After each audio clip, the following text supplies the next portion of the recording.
What up, YouTube Digital? Alright, this may piss off some people. This, if it does, it does. If it doesn't, it doesn't. This is my Second Amendment shit. It's gonna be long, multi-part, and we're gonna start off with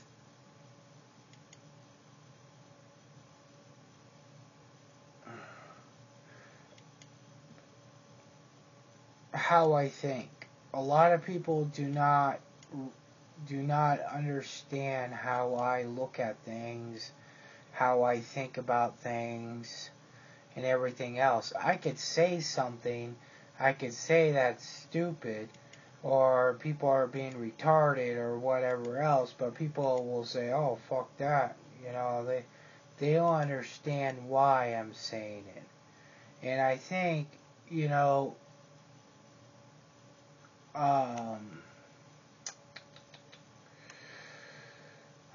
shit. Lambdog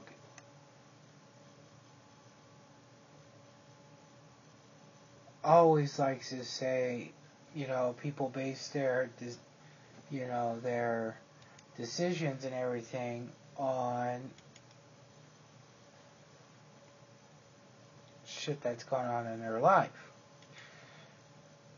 I agree 1,000,000,000,000%. Ooh, that's a nice fucking microphone. Nice. And that's why I'm making this one, because people don't understand. And it's hard for them to understand how I think. And some people, I'm not trying to be mean, I'm not trying to be an ass. They're not going to be able to figure out how I think. There are so many different levels to me that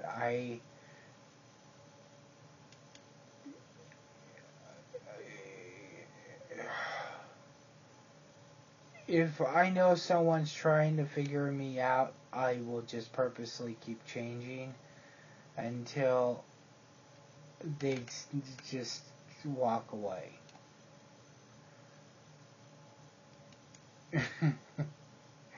I am that type of person. It's just not going to happen. Now, I'm hoping someone is online right now and is available to do a video with me, because he knows me probably the second best. Well, he knows a lot more shit than my wife knows, because, well, he was around a lot longer.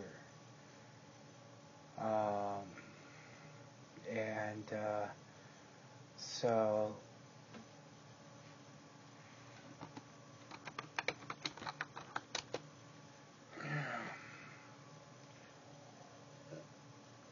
I just sent him a message, so hopefully he responds. Maybe, maybe not, who knows.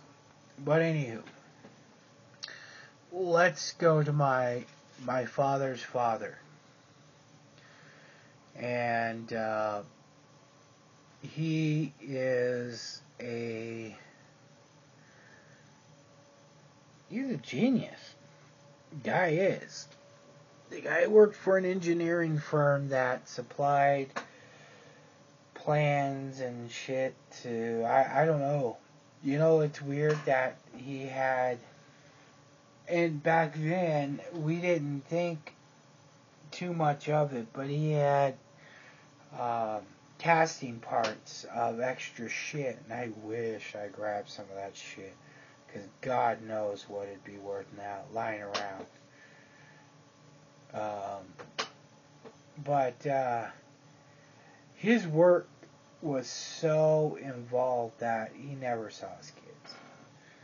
And it got to a point, Grandma got in a bad car accident in the 60s, rolled her car, crushed her head, and somehow she made it. She was already a little ding-dong before, but that didn't help. And then in the 70s, she had a massive brain tumor, and they took that out, and she fucking lived. I don't know how that happened. But she didn't care. She didn't watch the kids. She didn't anything. Dude, she just sat there and have her handful of diazepams and drink her wine every day. Pass out in the bathroom for 5 hours and take the smelliest shit you can ever imagine. And I think it was because of the fact that she ate so little and she had so much, like she wasn't a vegetarian, but she ate like a lot of bread and salads that that shit just fucking fermented in her, and it was the smelliest fucking shit I've ever.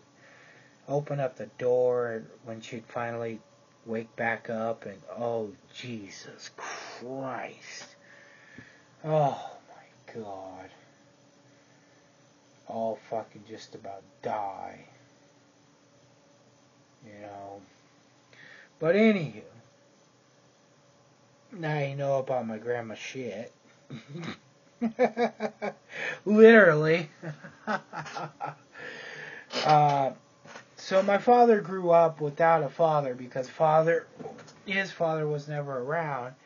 And then at some point, his father kind of realized that he lost everything. And he moved him up to where they are today to try to save him. And it didn't work. It was already too late. So basically it was a joke. There's only out of 10 kids, only like a couple of them made it out without being some sort of major alcoholic or whatever. But one thing is certain, my father has a very high IQ. Very high. He got in trouble when he was a kid. He stole a cop car and he ditched it in a lake. And he went to court. He had a option of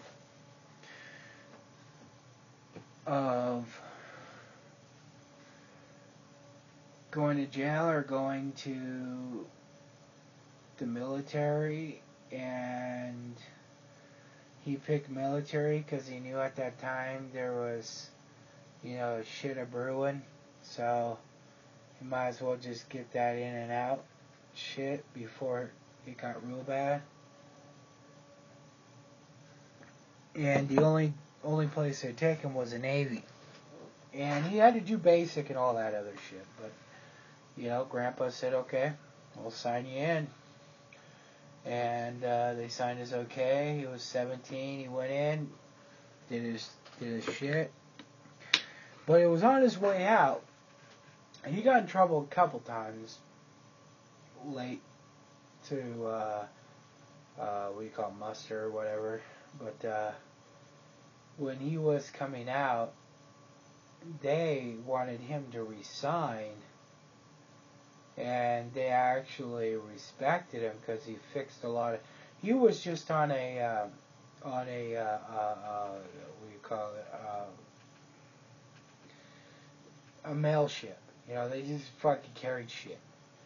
And he was fixing shit that the main guys couldn't figure out, and that was impressing people. Well, on his way out, they were really looking at him, and they're like, look, dude, you take a couple these classes right here, and we can get you into the nuclear program, which at that time, I think they still had one going on in Alameda or San Diego or some fucking bullshit like that. And he said, no. Selling heroin is a much better deal. And so he left. But he had an opportunity to stay in and actually really make something of himself. But he chose not to. He wanted to get my he wanted to marry my mom and stuff like that. So this was what, 67, 68, right in there, and he got out. Parents got married. He got her right up into the mountains, no one around.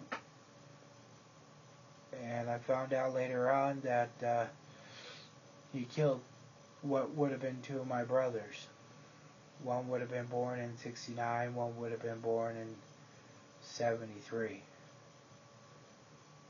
And that didn't come out till later.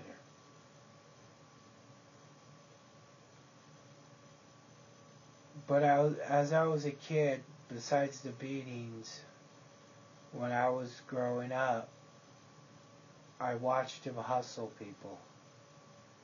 I watched him hustle old people. I watched him hustle young people.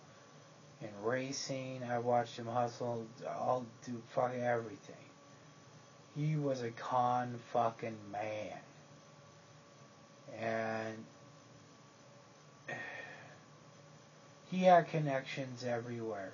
And he lived his life where, like, he got, at one point, instead of the man being pissed off at him, he got in with the sheriff real well, where the sheriff was giving him the shit that they were taking off of people, and he was fencing it in Oakland, in areas that he knew, and they were all making money.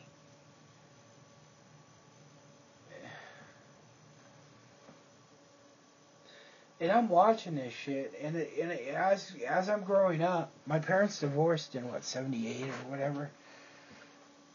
I'm watching him buy vehicle after vehicle all over the northern Cal under my mom's name. And she was never there. Fuck, they weren't even married. She was never there. She never signed anything. And God, he must have bought at least 20, 30 cars in her name. It took her years to fix her credit report. And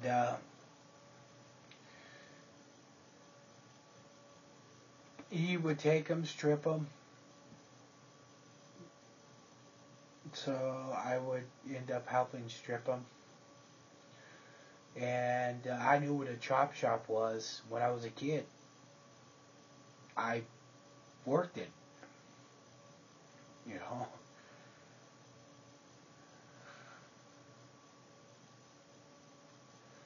My mom finally decided, when they were getting divorced and everything else and stuff like that, when it was going to be like the divorce was final, which my dad was trying to contest, and it was really starting to heat up to you knew the volcano was going to explode.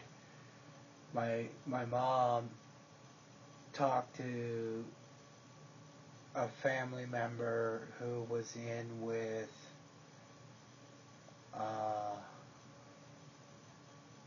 NF, and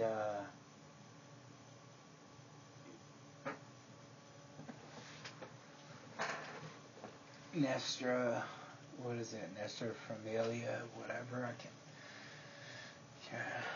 can't really talk right now. My leg is killing me. But anywho, I don't know what the fuck he was. I don't know if he was a street lieutenant, whatever the fuck, but the guy was respected big time. Respected big time. But him and his wife and stuff like that took us and hit us for a year. And we're waiting for an apartment. We're waiting for the divorce to finalize and all that shit. And then we finally got an apartment. We thought everything was gonna be fucking jolly good, and it was only a month later. I came home from school and she had the fucking shit beat out of her. And I knew what happened, but I didn't know all what happened. He also raped her, which my sister came out 9 months later.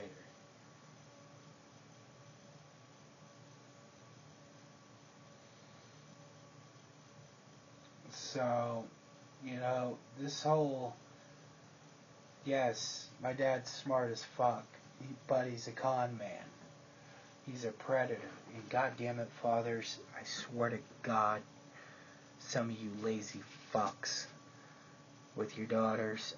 I'm making this video, I'm redoing this video when my wife's not here, because I just don't, it's not respectful to say this shit in front of her and stuff like that. I mean, she's not a victim of it, but still, it's not respectful.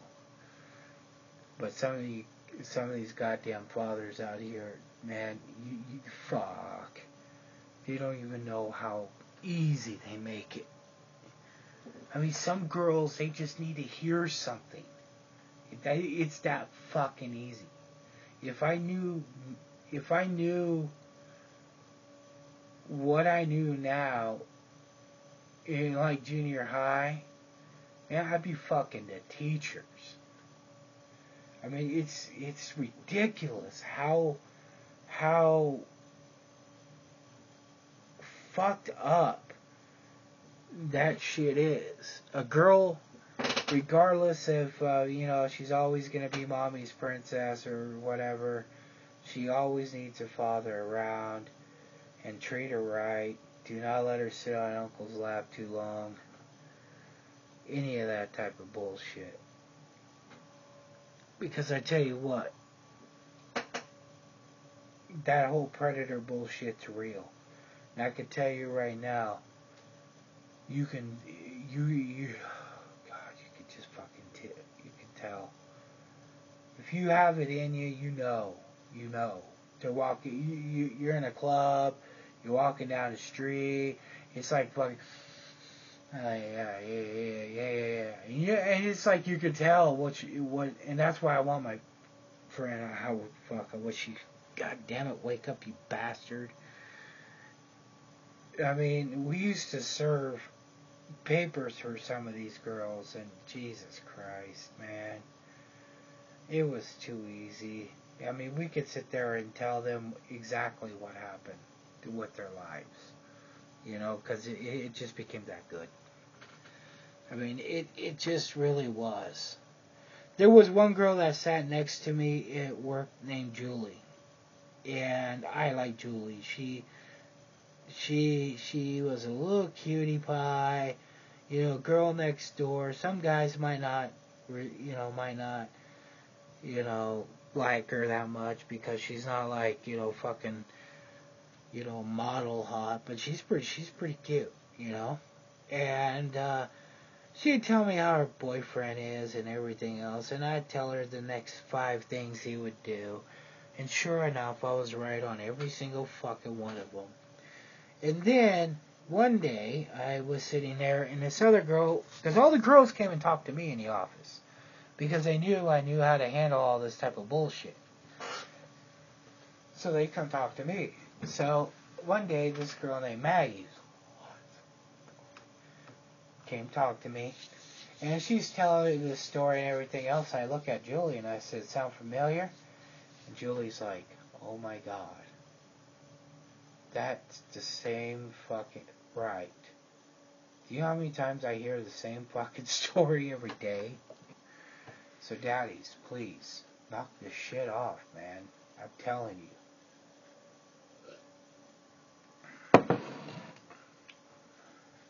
Conmen, think of a car salesman. As he's walking up to you, he's sizing you up. He's looking at you. He's finding your weaknesses. He's finding all this shit and everything else to use against you. Well, the same thing. You know, the good car salesmen have it. The okay are just lucky. You know? And that's why there's a lot of good people out here that just don't get it, because they're not there. They don't have that in them. I'm not saying that's a bad thing. Shit, you know? I'm glad, you know, they don't. Because you gotta be careful with it. I mean, Jesus. I mean, if people don't realize, you know, how hard it is for me to keep on the straight and narrow. During that whole mortgage bullshit, that whole housing boom, I knew the scam from day one. You know how hard it was to stay away from being a mortgage guy was insane. Because I knew I could just bam, bam, bam, bam. You know? And I just knew that I just couldn't do it. I mean, I could do it, but I can't, because I would be doing things wrong. People will have no idea how many scams I pull a week, pull a day. Fuck, when me and a friend of mine, another friend, that's the one I'm waiting on, the other friend, Sean, we go out of town, you know, to go have fun. We go to Sacramento or whatever else. We would never pay for food. We would get there in the morning, and we'd go sit outside a Jack in the Box or whatever, and we'd pick the one right off the freeway, okay? Now listen, because some of this still works, okay?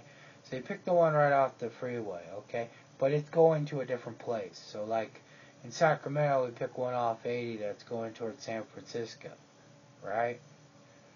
Because we had to make a quick trip to San Francisco. Alright, so we'd sit there and we'd listen to an order. And we'd find the one we like.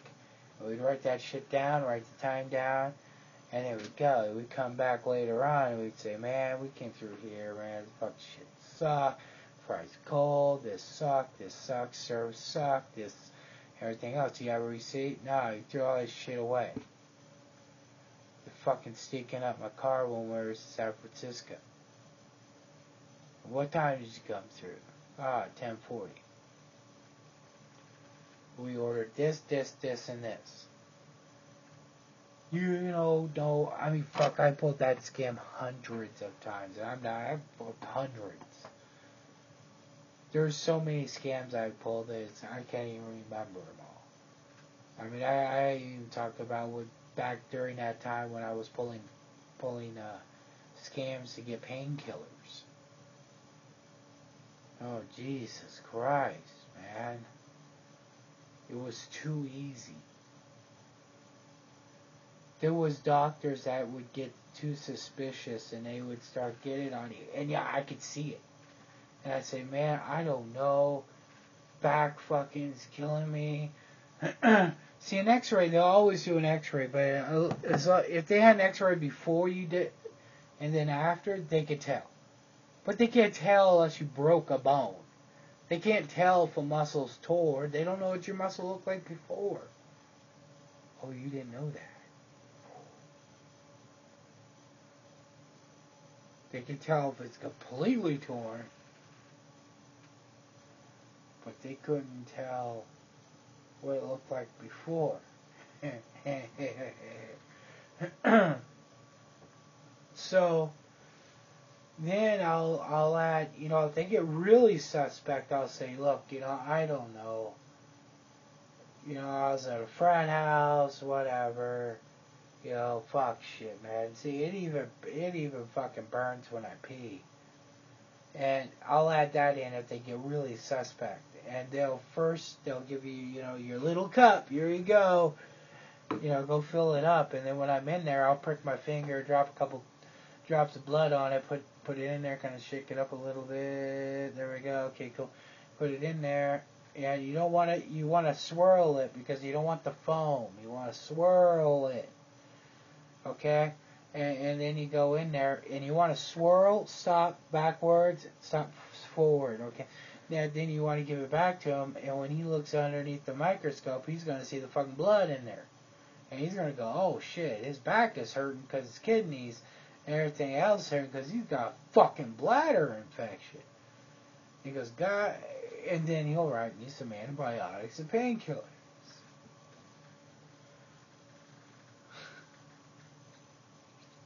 Gotta think fast on your feet. So, I'm gonna leave it at that. You know, there's a difference because there's good people like Sale Emanuel, man. He's a good guy. I'd invite him over for steak and beer. I don't drink beer. I'd go buy a 6-pack and fucking put it right there and say, come on, have beer. He's a good guy. But we all know that people like that have a line. They don't cross.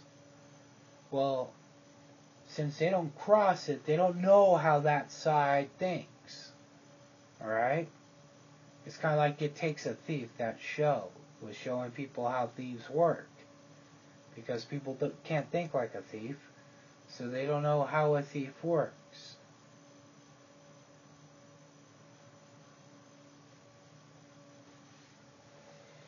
So, that's why. That's why I've been able to debunk every goddamn viral video that's hit. I've been right. 100%. Matter of fact, there's one within the last year, not just, 2013, I'm saying within the last year, not going to say when. I emailed Captain Burrs and said, what do you think? I don't like this, something's weird. Okay, cool. Email Lambda, what do you think? So I don't like, something's weird. Cool. Okay. And then I got off of work like an hour later and I was able to sit there and do all my skip trace and everything else. And I figured it out. It was all a scam. The whole fucking thing was a goddamn scam for money. I gave Lambdog the information and I asked him not to give it out. I don't know if I gave it to Burrs too. I might have. But I didn't make a video because it was too easy. And I didn't want people to be fucking doing it because it fucks over good people. I can think that way. But can everyone? No. That's how everyone gets screwed. Look at all the people who got screwed in the mortgage thing. People blame the banks. It wasn't the fucking banks. It never was. People like me.